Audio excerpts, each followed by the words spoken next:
جب انہیں میرا سے ان کی بہت یاد ستاتی تو اس تصویر کو سامنے رکھ کر دیکھتے رہتے، پھر فرش پر زور زور سے اپنا سر پٹکتے، یہاں تک کہ بے حال ہو جاتے۔ اس افلاطونی عشق کے بعد میرا جی نے اپنی ساری عمر میں پہلا اور آخری جنسی معاملہ کیا۔ لاہور کی ہیرا منڈی میں کسی کے یہاں پہنچ گئے، اس نے انہیں اپنی یاد دلانے کے لیے آتشک کا تحفہ دیا۔ یہ تحفہ میرا جی کے پاس آخری دم تک رہا۔ میرا جی ہومیوپیتھی بھی جانتے تھے، اپنا علاج خود کرتے رہتے تھے اور دوائیں کھاتے رہتے تھے۔ اس واقعے کی یادگار اور ان کی ایک نظم 14 مئی 1932 کی رات ہے، جو کچھ اس طرح شروع ہوتی ہے: جو دھن تھا پاس وہ دور ہوا، مٹی میں ملا کچھ بھی نہ رہا۔ اور یہ واقعہ بھی ہے کہ سانحہ کے بعد میرا جی جنسی لحاظ سے کھک ہو گئے تھے اور ان کی لاشعوری الجھنیں اور بھی زیادہ ہو گئی تھیں۔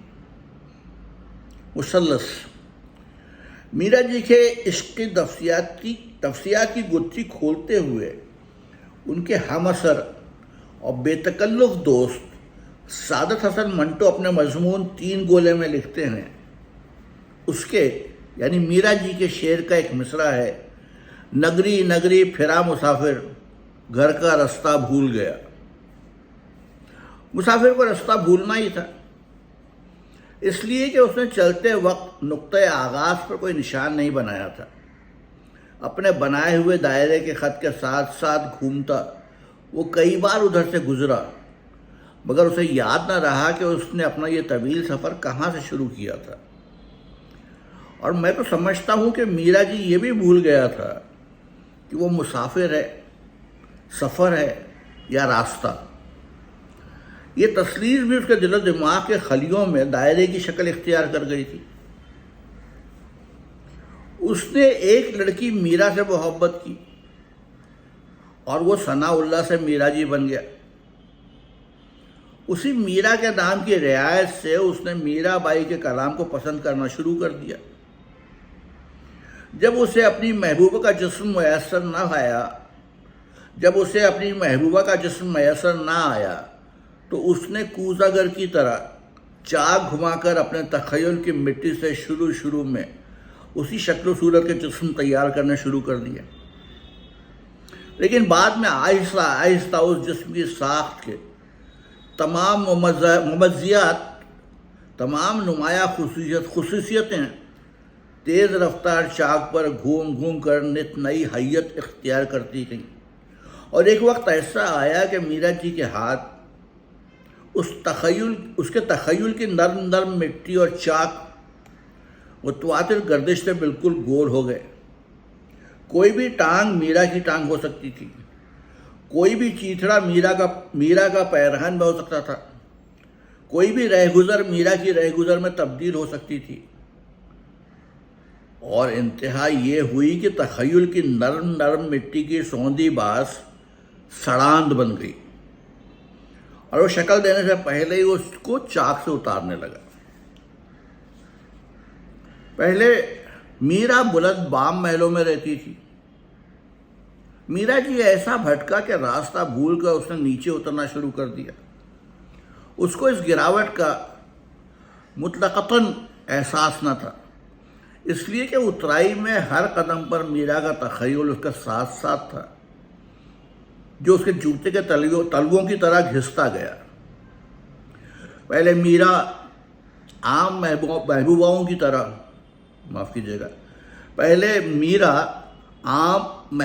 کی طرح بڑی خوبصورت تھی، لیکن یہ خوبصورتی ہر نسوانی پوشاک میں ملبوس دیکھ کر کچھ اس طور پر اس کے دل و دماغ میں مسخ ہو گئی تھی کہ اس کے صحیح تصویر کی المناک جدائی کا بھی میرا جی کو احساس نہ تھا۔ اگر احساس ہوتا تو اتنے بڑے المیے کے جلسوں کے چند غیر مبہم نشانات اس کے کلام میں یقیناً موجود ہوتے، جو میرا سے محبت کرتے ہی اس کے دل و دماغ میں سے جو میرا سے محبت کرتے ہی اس کے دل و دماغ میں نکلنا شروع ہو گیا تھا، حسن، عشق اور موت۔ یہ تکون پچک کر میرا جی کے وجود میں گول ہو گئی تھی۔ صرف یہی نہیں، دنیا کی ہر مسلط اس کے دل و دماغ میں مدور ہو گئی تھی۔ یہی وجہ ہے کہ اس کے ارکان ثلاثہ کچھ اس طرح آپس میں گڑبڑ ہو گئے تھے کہ ان کی ترتیب درہم برہم ہو گئی تھی۔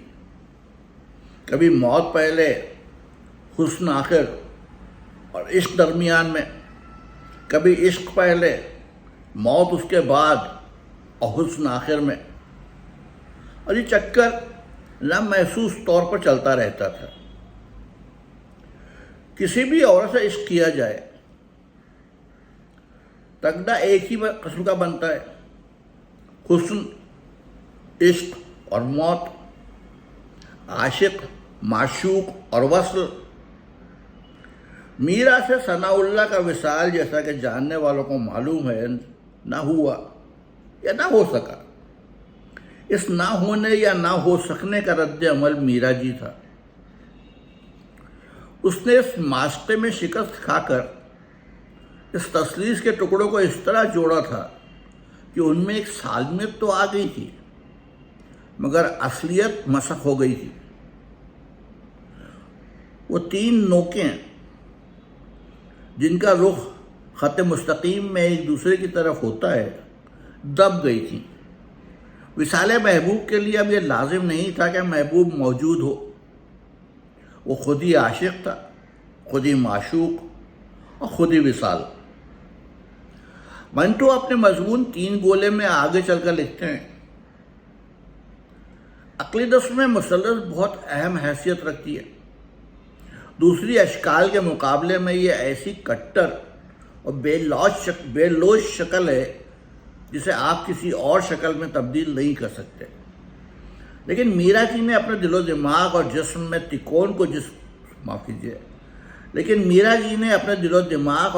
میں تکون کو جس کا ذکر اوپر ہو چکا ہے، کچھ اس طرح دبایا کہ اس کے رکن اپنی جگہ سے ہٹ گئے۔ اس کا نتیجہ یہ ہوا کہ آس پاس کی دوسری چیزیں بھی اس تکون کے ساتھ مسخ ہو گئی اور میرا جی کی شاعری ظہور میں آئی۔ پہلی ملاقات ہی میں میری اس کی بے تکلفی ہو گئی تھی۔ اس نے مجھے دہلی میں بتایا کہ اس کی جنسی عجابت عام طور پر ریڈیو اسٹیشن کے اسٹوڈیوز میں ہوتی ہے۔ جب یہ کمرے خالی ہوتے تھے تو بڑے اطمینان سے اپنی حاجتیں رفع کر لیا کرتا تھا۔ اس کی یہ جنسی ضلالت ہی جہاں تک میں سمجھتا ہوں اس کی مبہم منظومات کا باعث ہے، ورنہ جیسا کہ میں پہلے بیان کر چکا ہوں، عام گفتگو میں وہ بڑا واضح دماغ تھا۔ وہ چاہتا تھا کہ جو کچھ اس پر بیتی ہے اشعار میں بیان ہو جائے، مگر مصیبت یہ تھی کہ جو مصیبت اس پر ٹوٹی تھی اس کو اس نے بڑے بے ڈھنگے طریقے سے جوڑ کر اپنی نگاہوں کے سامنے رکھا تھا۔ اس کو اس کا علم تھا۔ اس ضمن میں وہ اپنی بے چارگی اچھی طرح محسوس کرتا تھا، لیکن عام آدمیوں کی طرح اس نے اپنی اس کمزوری کو اپنا خاص رنگ بنانے کی کوشش کی، اور آہستہ آہستہ اس نے میرا کو بھی اپنی گمراہی کی سولی پر چڑھا دیا۔ میرا جی کا ہندو صنمیات کے فلسفے سے ایک گہرا تعلق تھا۔ اس تعلق کی پرتیں ڈاکٹر وزیر آغا نے اپنے مضمون میرا جی دھرتی پوجا کی ایک مثال میں بخوبی اتاری ہیں۔ وزیر آغا میرا جی کے ہندو صنمیات سے روحانی اور ذہنی تعلقات کو مانتے ہوئے میرا جی کی شاعری کو دھرتی پوجا میں مشغول دیکھتے ہیں۔ وہ رقم تراز ہیں۔ اردو نظم کے اس پس منظر میں میرا جی کی نظمیں دھرتی پوجا کی ایک انوکھی مثال پیش کرتی ہیں، بلکہ یہ کہنا شاید زیادہ صحیح ہوگا کہ اردو نظم میں میرا جی وہ پہلا شاعر ہے جس نے محض رسمی طور پر ملکی رسوم، عقائد اور مظاہرے سے وابستگی کا اظہار نہیں کیا، اور نہ مغربی تہذیب سے رد عمل کے طور پر اپنے وطن کے گن گائے ہیں، بلکہ جس کی روح دھرتی کی روح سے ہم آہنگ اور جس کا سوچنے اور محسوس کرنے کا انداز قدیم ملکی روایات، تاریخ اور اساطیر سے مملو ہے۔ دوسرے لفظوں میں میرا جی نے ایک بھگت، درویش یا جان ہار پجاری کی طرح اپنی دھرتی کی پوجا کی ہے، محض رسمی طور پر وطن دوستی کی تحریک کا ساتھ نہیں دیا۔ یہی وجہ ہے کہ اس کی نظموں کی روح، فضا اور مزاج عرض وطن کی روح، فضا اور مزاج سے پوری طرح ہم آہنگ ہے، اور اس خاص میدان میں اسے کسی حریف کا سامنا نہیں۔ میرا جی کے اس انوکھے رجحان کے بارے میں عام روایت ہے کہ جوانی کے آغاز میں اس نے ایک بنگالی لڑکی میرا سین کو دیکھا اور اس کے عشق میں اس درجہ اسیر ہوا کہ اس نے نہ صرف اپنی حیت تبدیل کر لی، نہ صرف ثناء اللہ سے میرا جی بن گیا، بلکہ محبوبہ کی ہر شے، حتیٰ کہ اس کی زبان، مذہب اور مذہبی روایات بھی اسے عزیز ہو گئیں۔ یہ بات تو شاید ذہن قبول کر لے کہ میرا سین سے اس نے عشق کیا اور اس عشق میں اپنا نام تبدیل کر لیا، بال بڑھا لیے اور گلے میں مالا ڈال لی۔ لیکن یہ کہنا کہ ہندو دیومالا قدیم روایات اور ملکی مظاہرے سے اس کی وابستگی محض اس جذبہ عشق کی رہین منت تھی، کچھ ایسا صحیح نہیں۔ اول تو یہی سوال قابل غور ہے کہ میرا جی نے عشق میں مبتلا ہو کر ایسے عجیب و غریب رد عمل کا اظہار کیوں کیا کہ محبوبہ کے علاوہ، بلکہ یوں کہنا چاہیے کہ محبوبہ سے کہیں زیادہ اس کے مذہبی اعتقادات، رسوم اور فضا کو اپنی ذات سے ہم آہنگ کر لیا۔ میری رائے میں میرا سین زیادہ سے زیادہ ایک تحریک تھی جس نے میرا جی کے یہاں اس چنگاری کو ہوا دی تھی جو ایک مدت سے اس کے دل، روح بلکہ خون میں سلگ رہی تھی۔ یونگ کے انکشافات کی روشنی میں یہ کہا جا سکتا ہے کہ میرا جی چونکہ اس دھرتی کا باسی تھا اور اس کا خون، گوشت، پوست اور مزاج اس دھرتی کے نمک، ہوا، پانی اور مٹی سے تشکیل ہوا تھا، اس لیے یہ غیر اغلب نہیں کہ اس کے اجتماعی لاشعور، کلیکٹیو انکانشسنس میں بھی ماضی اور ماضی کی روایت کے وہ سارے نقوش موجود ہوں جو روشنی میں آنے کے لیے بیتاب تھے۔ میرا سین کی ہستی محض اس لاشعوری رجحان کو جنبش میں لانے کا موجب بنی، اور میرا جی نے اپنی نظم کے وسیلے سے اس صدیوں پرانی وابستگی اور پوجا کے رجحان کو کاغذ پر منتقل کر دیا۔ دوسری بات یہ ہے کہ بچپن کے حالات، واقعات بالعموم باقی زندگی پر اثر انداز ہوتے ہیں اور اس کی ایک خاص ٹھپ سے تشکیل کرتے ہیں۔ میرا جی کا بچپن گجرات کاٹھیا واڑ میں گزرا تھا۔ وہ ایک طویل عرصے تک دوارکا کے قریب بھی رہا تھا۔ دوارکا نہ صرف کرشن مہاراج کے نام سے منسلک ہے بلکہ ساری فضا بھی قدیم ہندوستانی فضا سے مماثل تھی۔ یہاں جنگل تھے، برسات تھی اور پھر پروت بھی تھے، اور ان میں سے ایک پروت پر کالی کا مندر بھی تھا۔ ظاہر ہے کہ ان تمام باتوں نے میرا جی پر گہرے اثرات مرتسم کیے ہوں گے۔ بے شک میرا جی نے اپنی نظموں کے مجموعے میں اس بات کا اظہار بھی کیا ہے کہ ایک ہی بار مشرقی ہندوستان کی ایک عشرت انگیز مورت یعنی میرا سین کی طرف توجہ کی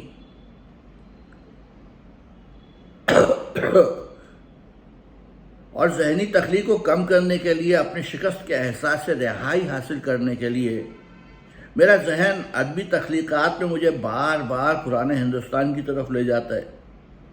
مجھے کرشن کنہیا اور برنداون کی گوپیوں کی ایک جھلک دکھا کر ویشنو مت کا پجاری بنا دیتا ہے۔ لیکن شاید خود شاعر اپنے بعض غیر شعوری لیکن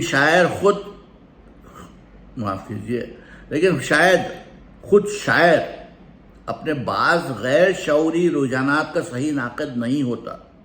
میرا جی نے پرانے ہندوستان سے اپنی وابستگی کو میرا سین کی عطا سمجھا اور بیشتر نقادان ادب نے میرا جی کی اس بات کو استخراج نتیجہ کے لیے بنیاد قرار دے دیا، لیکن یہ حقیقت ہے کہ اس رجحان کی جڑیں میرا جی کی اپنی روح کی گہرائیوں میں بہت دور تک اتری ہوئی تھیں، ورنہ یہ رجحان اس شدت اور زور کے ساتھ کبھی ظاہر نہ ہوتا۔ نظموں کے اسی دیباچے میں خود میرا جی کے قلم سے غیر شعوری طور پر ایک ایسی بات بھی نکل گئی ہے جو اس حقیقت کی طرف ایک بلیغ اشارہ ہے۔ وہ لکھتا ہے، میرے آبا و اجداد آریہ نسل کے انسان تھے، وہ آریہ جو وسط ایشیا سے چل کر جب جنوب کی جانب روانہ ہوئے تو ان کا سفر کہیں رکنے میں نہیں آتا تھا۔ انہی کی ذہانت، انہی کا حافظہ، انہی کی طبیعت نسل در نسل مجھ تک پہنچی ہے۔ شاید یہی وجہ ہے کہ میرا ذہنی سفر بھی پنجاب سے جنوب کی طرف رہا ہے۔ اس انکشاف کی روشنی میں یہ کہنا شاید زیادہ صحیح ہو کہ پرانے ہندوستان کی طرف میرا جی کا رجحان ایک بنیادی رجحان تھا، حتیٰ کہ میرا سین سے محبت بھی دراصل اس رجحان کا ایک نتیجہ تھی۔ معافی جگہ حتیٰ کہ میرا سین سے محبت بھی دراصل اس رجحان ہی کا ایک نتیجہ تھا۔ معافی چاہتا ہوں، طبیعت بہت اچھی نہیں ہونے سے اسی وجہ سے بے شمار غلطیاں ہوئیں پڑھنے میں۔ خیر، امید ہے آپ مجھے بخش دیں گے، معاف فرمائیں گے۔